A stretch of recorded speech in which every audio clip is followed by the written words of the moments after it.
आइए आज हम बात करते हैं पेडागोजी का बहुत ही इम्पोर्टेंट पार्ट है कि बालक कैसे चिंतन करते हैं, बच्चे किस तरीके से सोचते हैं। इसकी जानकारी एक शिक्षक को होना बहुत ज़रूरी है, क्योंकि इसी के अनुसार आप पेडागोजी को समझ पाएंगे और जब इसकी समझ बन जाएगी तो परीक्षा के जो क्वेश्चन है उनको हल करने में आपको आसानी होगी। तो देख रहे हैं कि बच्चे कैसे चिंतन करते हैं। तो चिंतन बच्चे दो तरीके से करते हैं। एक चिंतन होता है यथार्थवादी चिंतन और एक होता है सवाली चिंतन। तो देखिए, सवाली चिंतन वो होता है जिसमें बच्चे सपने सजाते हैं, सपनों के बारे में सोचते हैं, कल्पना करते हैं, हकीकत से दूर होते हैं, तो उसको कहते हैं सवाली चिंतन। मतलब जीते जागते ख्वाब देखना, सपने देखना, हकीकत से दूर रहना, वास्तविकता से दूर रहना, तो वो कहलाता है सवाली चिंतन। और दूसरा चिंतन जो होता है वो कहलाता है यथार्थवादी चिंतन, जिसको कहते हैं वास्तविक चिंतन या वास्तविक दुनिया से जुड़ा हुआ चिंतन या रियलिटी।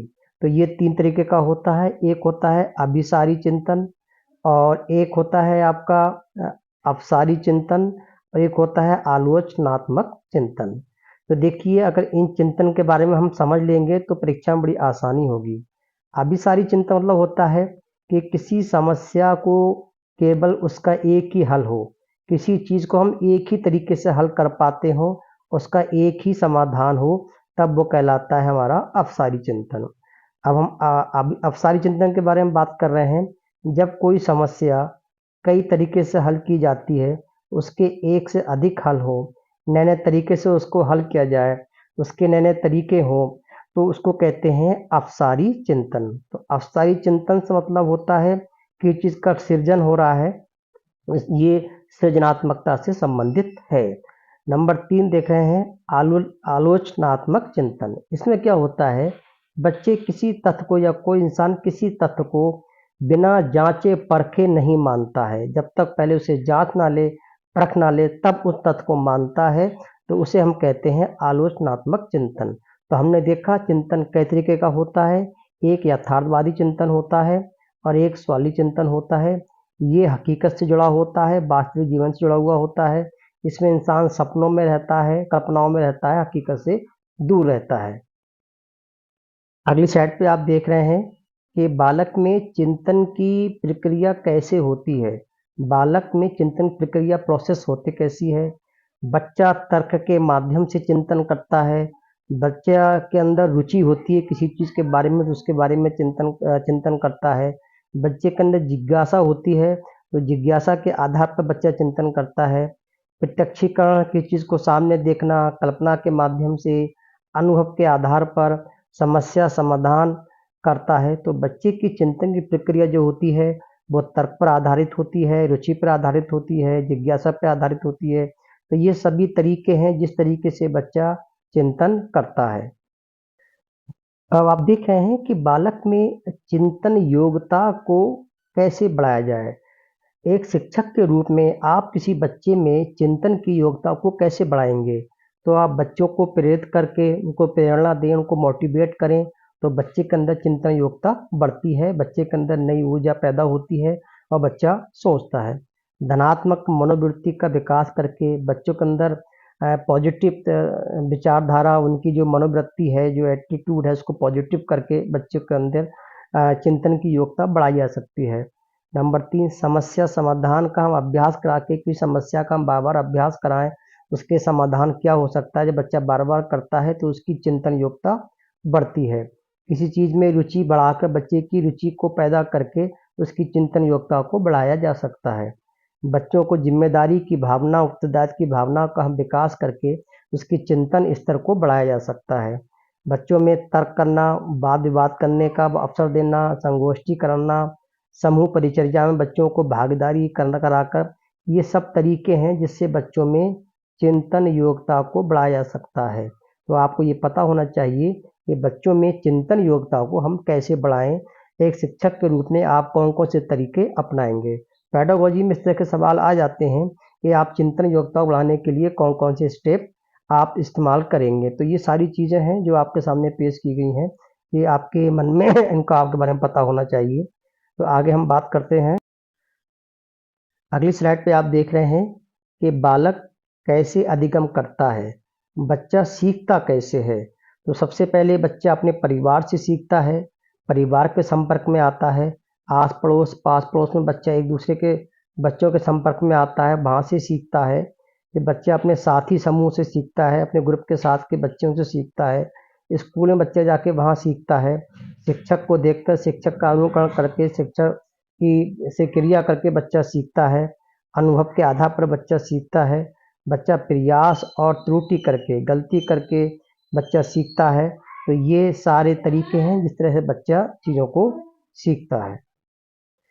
एक शिक्षक के रूप में हमको ये पता होना चाहिए कि बालक कैसे असफल होता है, बच्चे कैसे नाकामयाब होते हैं, इसकी जानकारी हमें होना चाहिए। कौन कौन से रीज़न हैं, जब बच्चे के अभ्यास में कमी होती है, किसी चीज़ का एक्सरसाइज नहीं करता, बार बार नहीं दोहराता है, तो बच्चे के असफल होने की परसेंटेज ज़्यादा रहती है। उचित प्रेरणा उसको ना मिले, सही मार्गदर्शन बच्चे को ना दिया जाए, तो इसकी कमी से बच्चे अक्सर असफल होते हैं, कक्षा में पिछड़ जाते हैं।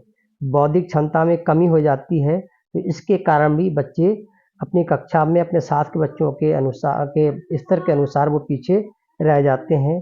जब बच्चों की मनोवृत्ति और आत्मविश्वास में कमी होती है, तो ये भी एक कारण होता है कि बच्चे असफल होते हैं और आगे उनकी पढ़ाई नहीं हो पाती है, कक्षाएं छोड़ देते हैं, उनकी रुचि टूट जाती है। निष्पादन ना होने के कारण जो बच्चों ने सीखा है उसको अगर हम आगे की ओर ना बढ़ाएं, इस कारण भी बच्चे असफल होते हैं। जब किसी बच्चे का बालक का स्वास्थ्य खराब होता है, जब हेल्थ अच्छी नहीं होती है, इस कारण भी बच्चे पिछड़ जाते हैं। तो ये सारी चीज़ें हैं जहाँ बच्चे असफल हो जाते हैं। ये महत्वपूर्ण बिंदु हैं पेडागोजी के, हमें पता होना चाहिए। क्वेश्चन 1 आप देख पा रहे हैं आज का कि निम्नलिखित में से कौन सा सीखने का क्षेत्र है, व्यावसायिक है, भावात्मक है, आध्यात्मिक है, आनुभाविक है। तो जो अनुभव से जुड़ा हुआ हो, जो अनुभव के अनुसार हो, वही सीखना कहलाता है। तो इसका सही आंसर होगा आपका 4। क्वेश्चन 2 आप देख पा रहे हैं, व्यवहार का करना पक्ष में आता है। तो ये खाली जगह है, यहाँ पर हमें एक ऑप्शन भरना है। सीखने के गति क्षेत्र में, सीखने के मनोवैज्ञानिक क्षेत्र में, सीखने के संज्ञानात्मक क्षेत्र में, सीखने के भावात्मक क्षेत्र में। देखिए, भावात्मक इमोशनल होना, संज्ञानात्मक सभी मानसिक प्रक्रियाएं, मनोवैज्ञानिक ये मन में होने वाली प्रक्रियाएं। लेकिन जब बच्चा व्यवहार कर रहा है तो कोई क्रिया कर रहा है, कोई क्रिया होती है तो उसमें गति होती है, तो ये सीखने के गति क्षेत्र में आता है। इसका सही ऑप्शन होगा। क्वेश्चन आप 3 देख पा रहे हैं, निम्नलिखित में से किस कथन को सीखने के एक लक्षण के रूप में नहीं माना जा सकता। मतलब 4 कथन दिए हुए हैं, कौन सा कथन है जो सीखने के रूप में नहीं माना जाता। अनअधिगम भी सीखने का एक हिस्सा है, व्यवहार का अध्ययन सीखना है, सीखना कुछ ऐसी चीज है जो कुछ अनुभवों के परिणाम स्वरूप घटित होती है, सीखना एक प्रक्रिया है जो व्यवहार में मध्यस्थता करती है। देखिए, ना सीखना भी एक सीखना है, ये बात बिल्कुल सही है। अनधिगम मतलब ना सीखना भी सीखने का एक हिस्सा है, ये भी बात सही है।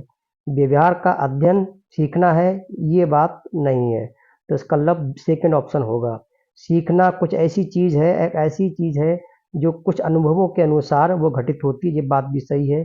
सीखना लर्निंग एक प्रोसेस है जो व्यवहार में एक बदलाव लाती है। तो इसका बी ऑप्शन जो है वो सही आंसर होगा, जो इस क्वेश्चन के अनुसार होगा। क्वेश्चन 4 आप देख पा रहे हैं, बच्चे किस प्रकार से सीखते हैं। कौन सा कथन प्रश्न के अनुसार सही नहीं है। बच्चे अनेकों प्रकार से सीखते हैं, ये बात बिल्कुल सही है। बच्चे केवल कक्षा में सीखते हैं, यही बात गलत है। बच्चे सीखते हैं क्योंकि वे स्वाभाविक रूप से प्रेरित होते हैं, ये बात हमारी बिल्कुल सही है। बच्चे तब सीखते हैं जब वे संज्ञानात्मक रूप से तैयार होते हैं, ये बात भी सही है। तो ये 3 कथन सही हैं। बच्चे केवल कक्षा में सीखते हैं, ये बात सच नहीं है। बच्चे अपने समाज में, परिवार में, पास पड़ोस में, सब में वो सीखते हैं। तो इसका मतलब क्वेश्चन के हिसाब से सेकंड ऑप्शन इसका सही आंसर होगा। क्वेश्चन 5 आप देख रहे हैं, रचनात्मक लेख का नियोजन होना चाहिए केवल उन छात्रों के लिए जो कक्षा स्तर पर पढ़ते हों, केवल उन छात्रों के लिए जो लंबे वाक्य को लिख सकते हों, केवल उन छात्रों के लिए समाचार पत्र के लिए लिखना चाहते हो, सभी छात्रों के लिए। देखिए केवल जो आया है, तीनों में केवल केवल आया है, ये नेगेटिव टैग है, इसलिए इसका सही आंसर होगा 4।